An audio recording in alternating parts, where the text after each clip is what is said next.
Everyone, welcome back to the channel. तो आज मैं एक्सप्लेन करूँगी Thai drama don't come home episode 6 और ये फाइनल एपिसोड है। तो वॉइस थोड़ी डाउन आएगी और वीडियो भी लेट आया है बिकॉज मेरी तबीयत थोड़ी सी डाउन है, तो आप थोड़ा सा मैनेज कर लेना। तो वीडियो को स्टार्ट करते हैं। तो स्टोरी तो वहीं से शिफ्ट होती है जहाँ पर नाटे वाड़ी को लेके जा रहा था और उसने ना एक चुपके से स्टोन भी उठा लिया था अपने हाथों में। तो वारी को जब होश आता है वो देखती है पानीदा बहुत ज़्यादा डांट रही थी नाटे को क्योंकि उसने वारी को नहीं मारा था और उसे वापस ले आया था इसी घर में। तो नाटे को समझ आ गया था कि वारी के साथ कुछ बुरा हो रहा है और जो बच्ची है वो उसकी ही बेटी है, लेकिन वो ना पानीदा से बहुत ज़्यादा डरता था, इसीलिए उनकी हर कहा वो मानता था। फ्यूचर में फा गई थी अपने डैड से मिलने, बहुत दिन बाद वो घर गई थी। तो उनके डैड का नाम है विजय और ये भी ना एक पुलिस इंस्पेक्टर थे और इनसे वो ज़्यादा बात नहीं करती थी, बस उसे केस के बारे में जानना था कि 1992 में क्या हुआ था। उसके फादर को पहले लगा था कि वो उनसे मिलने गई है, लेकिन रीज़न सुन के ना वो बहुत ही ज़्यादा भड़क जाते हैं।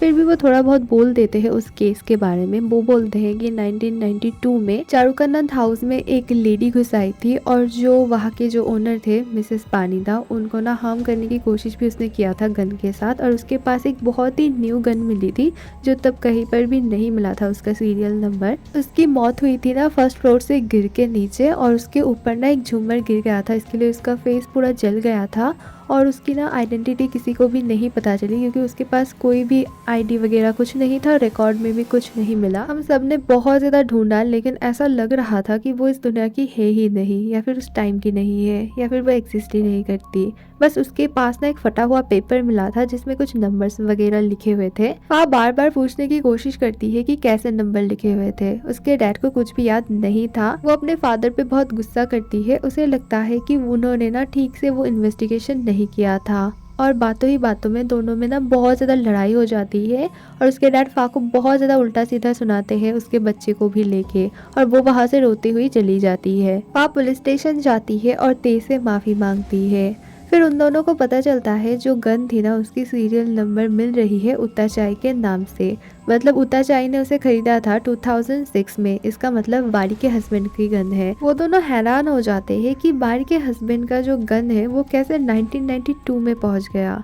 यहाँ पर फा बोलती है शायद उसके डैड ने कोई गलती की थी और इसी वजह से किसी का भी गन पकड़ के उन्होंने रख दिया था एविडेंस बॉक्स में। पानीदा नाटे को इंस्ट्रक्शन देती है कि वारी को वो गन से शूट कर दे, लेकिन नाटे बहुत ही ज्यादा डरता है, बोलता है उससे ये नहीं होगा। पानीदा उसे समझाती है ये तुम अपने प्रोटेक्शन के लिए कर रहे हो, ये तुम घर के प्रोटेक्शन के लिए कर रहे हो। इस घर में बस एक ही मर्द है और तुम्हारी ड्यूटी है कि तुम हमें प्रोटेक्ट करो। पानीदा मिन से पूछती है क्या तुम मेरे साथ इस घर में रहना चाहती हो। वो बोलती है हाँ। वो बहुत ही ज़्यादा खुश होती है और मन में सोचती है बारी को अगर नाटे मार देगा तब से बस मिन मेरी होगी। बारी नाटे से बात करने की कोशिश करती है। वो बार बार बोलती है तुम लोगों ने यहाँ पर क्यों मुझे बंद करके रखा है। वो बोलता है अभी तुम्हारी वजह से ना आज मेरी एक्सीडेंट हो जाती। बारी बोलती है लेकिन तुम तो मुझे मार डालते ना। नाटे बोलता है नहीं, मैं बस तुम्हें पुलिस के पास ही ले जाता। फिर वो बोलती है पता है तुम्हारी मालकिन ने मेरे बच्चे को किडनैप किया है और हम लोग फ्यूचर से आए हैं। ये 1992 है और मैं आई हूँ 2024 से। लेकिन नाटे को कुछ भी समझ नहीं आ रहा था कि वो क्या बोल रही है। नाटे बोलता है तुम तो अपने साथ एक गन भी लाई हो, इसका मतलब तुम हमें हार्म करना चाहती हो या फिर यहाँ पे चोरी करना चाहती हो, कुछ तो तुम करना चाहती हो। बाड़ी उसे समझाने की कोशिश करती है कि वो उसके ओनर की बेटी है जो फ्यूचर से आई है। फिर वो बोलता है नहीं, वाड़ी तो मर चुकी है लास्ट ईयर, और वो फोटो भी दिखाता है और बोलता है तुम वाड़ी कैसे हो सकती हो, वाड़ी तो मर चुकी है ना। वह इस केस में ना बहुत ही ज्यादा कोशिश कर रही थी कि 1992 से उसे कोई भी क्लू मिल जाए। वो एक चीज नोटिस करती है जो डेड बॉडी की पिक है ना 1992 की, जो सेम टू सेम दिख रही थी उस डॉल की तरह जो पेपर डॉल वाड़ी ने उसे दिखाया था कि मिन ने इसे ड्रॉ किया है, ऐसी एक गोस्ट उसे दिखती है। वो हैरान हो जाती है ये कैसे पॉसिबल है। डिनर करते वक्त ना मिन बहुत ही ज्यादा डर रही थी क्योंकि उसे लग रहा था कि पानीदा के पीछे कोई गोस्ट है जैसे कि उसके मदर के पीछे हुआ करती थी। और तभी लाइट चली जाती है, वो बहुत ही ज्यादा डरने लगती है। फिर उसे लेके ना पानीदा वो जनरेटर रूम में आती है जनरेटर ठीक करने। बाड़ी बहुत ही ज्यादा चिल्लाना स्टार्ट करती है, बोलती है मुझे यहाँ से निकालो और मुझे अपने बेटी के पास जाना है, उस लेडी ने उसे किडनैप किया है। वो बार बार यही बोले जा रही थी और नाटे ना बहुत ही ज्यादा घबरा जाता है और उसे पसंद नहीं आ रहा था इतना मतलब उसका चिल्लाना। नाटे परेशान हो जाता है, वहाँ से भाग के आता है और डोर लॉक करके ना बाहर बैठ जाता है। पानीदा उस पर गुस्सा करती है कि तुम यहाँ पर क्या कर रहे हो। वो बोलता है वो बहुत ही ज्यादा चिल्ला रही है, मुझे ये अच्छा नहीं लग रहा है। और वो बार बार बोल रही है कि वो अपने बच्चे को लेने आई है, क्या वो बच्ची उसकी है।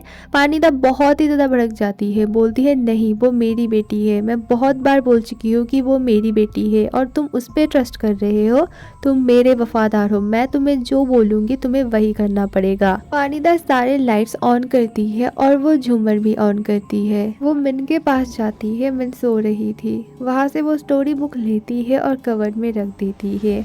यही से फ्यूचर में ना मिन को कवर्ड से ये स्टोरी बुक मिली थी। उताचाई दानाई के साथ ते के पास आता है और केस के बारे में पूछता है और पूछता है कि उसकी बीवी और बच्ची कहाँ है। ते बोलता है हमने बहुत ज्यादा ढूंढने की कोशिश की लेकिन वो दोनों हमें नहीं मिले। उताचाई बोलता है ठीक है नहीं मिले तो ठीक ही है, लेकिन मुझे अपने पैसे मिल गए यही ठीक है। ते हैरान हो जाता है कि इस आदमी को अपने बीवी बच्चे से ज्यादा ना पैसे प्यारे है।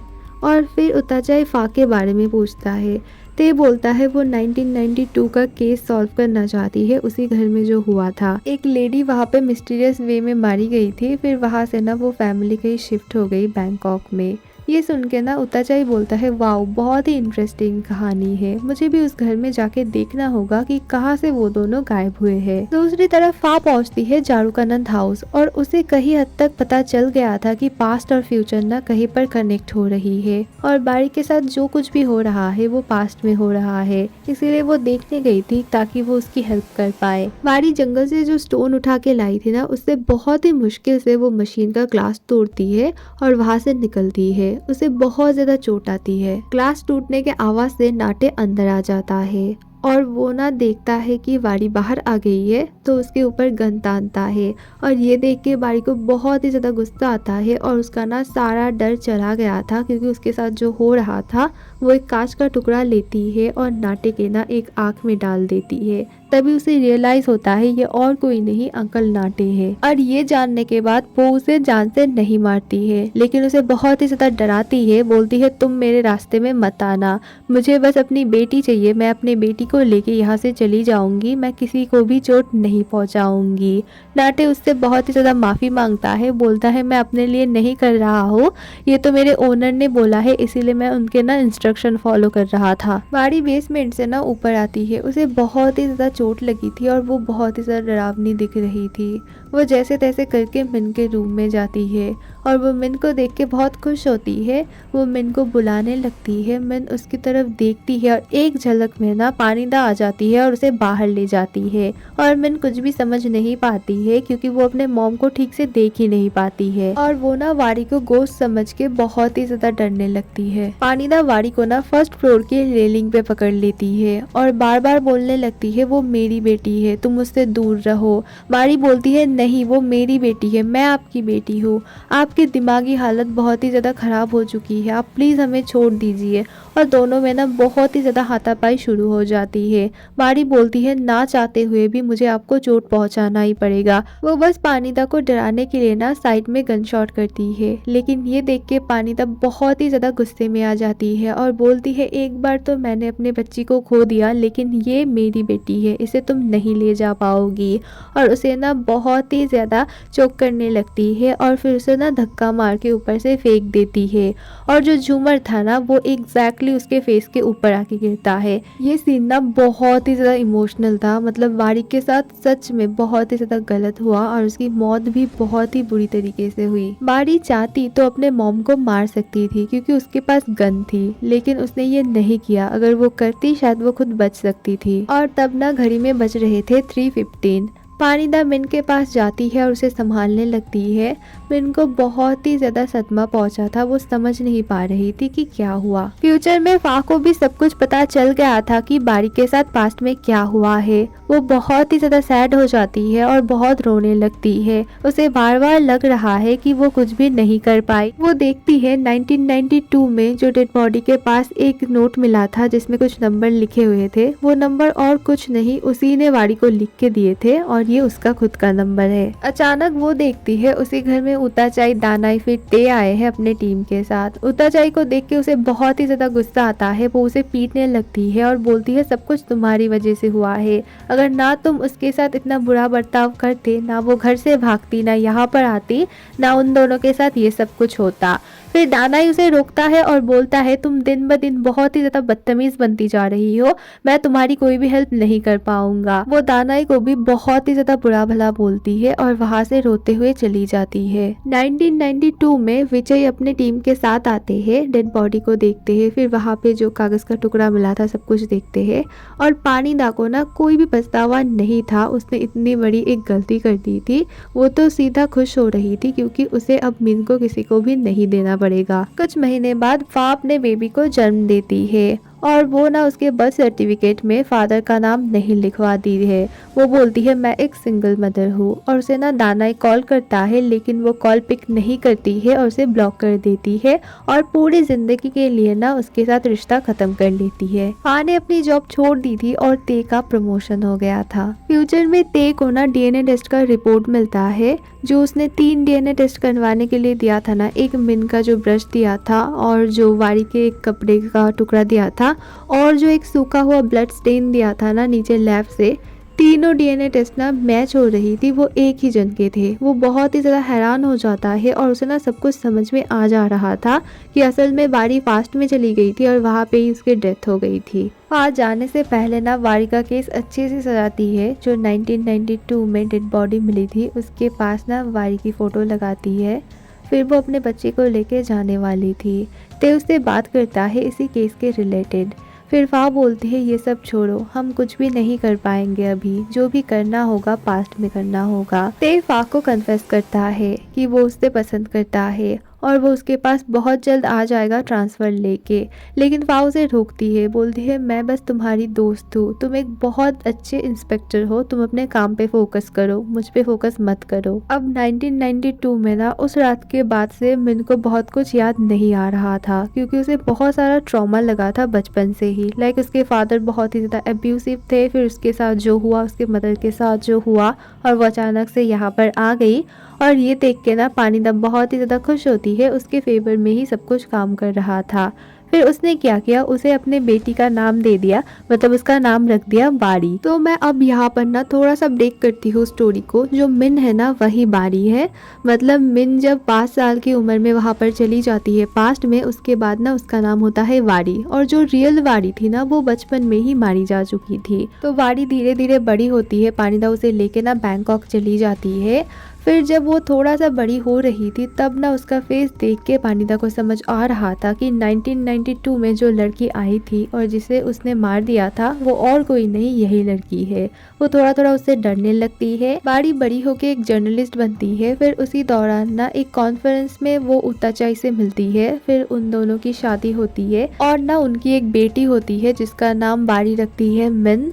तो ये देख के ना पानिदा समझ गई थी कि उसने एक बहुत ही बड़ी गलती की है पास्ट और फ्यूचर से छेड़खानी करके। उसने ना वारी की ज़िंदगी में एक लूप क्रिएट कर दिया था।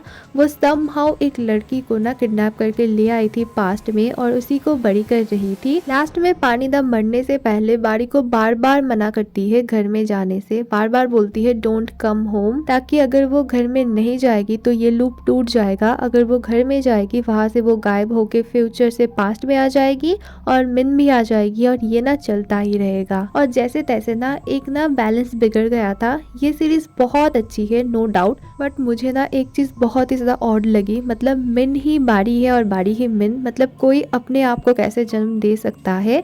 लेकिन मैंने यहाँ पर एक थ्योरी बैठाई है कि यहाँ पर ना पास्ट और फ्यूचर से छेड़खानी करते वक्त एक ना बहुत ही गलती हो गई है और फिर ना ये लूप क्रिएट हो गई है। मतलब बारी ना 3 जगह पे फंस गई है। एक तो वो छोटी सी बच्ची बच्ची मिन होके फंस गई है और दूसरी जगह वो बाड़ी है और तीसरी जगह ना वो गोस्ट होके उसी घर में रह गई है। ये गोस्ट ना बस मिन ही देख पाती थी क्योंकि इस गोस्ट को बस मिन चाहिए था। वो अपने बच्चे को लेते वक्त ही मारी गई थी और इसी वजह से ना वो उसका वेट कर रही थी। जब पानीदा उसे लेके जा रही थी ना तब वो ऊपर से देख रही थी और शायद नाटे भी उसे देख पाते थे, इसीलिए वो इस घर में नहीं रहा करते थे। बाड़ी को जो मास्क पहनी हुई मिन दिखती थी ना वो खुद ही थी। वो अपने चाइल्डहुड को ही थोड़ा थोड़ा देख पाती थी। उसकी बचपन की मेमोरी तो जा चुकी थी लेकिन सबकॉन्शियस माइंड में कुछ ना कुछ रह जाता है, शायद वही उसके सामने आता था। हमने बहुत ज़्यादा थ्योरी डिस्कस कर लिया है। लास्ट थ्योरी यही है कि ये लूप शायद कोई तोड़ सकता है, बहुत लोग तोड़ सकते हैं। लाइक पानीदा बोल सकती है अपनी सच्चाई कि उसने क्या किया था, या फिर उताचाई अपना बिहेवियर ठीक कर सकता है ताकि वारी को इस घर में ना आना पड़े, या फिर नाटे सब कुछ सच बता देगा। वेल ये सीरीज तो यहीं पे खत्म होती है। आप ना जरूर से बताना आपको कैसी लगी और नेक्स्ट आप कोई मूवी या सीरीज का एक्सप्लेनेशन चाहते हो तो जरूर से बताना। Thank you for watching, bye.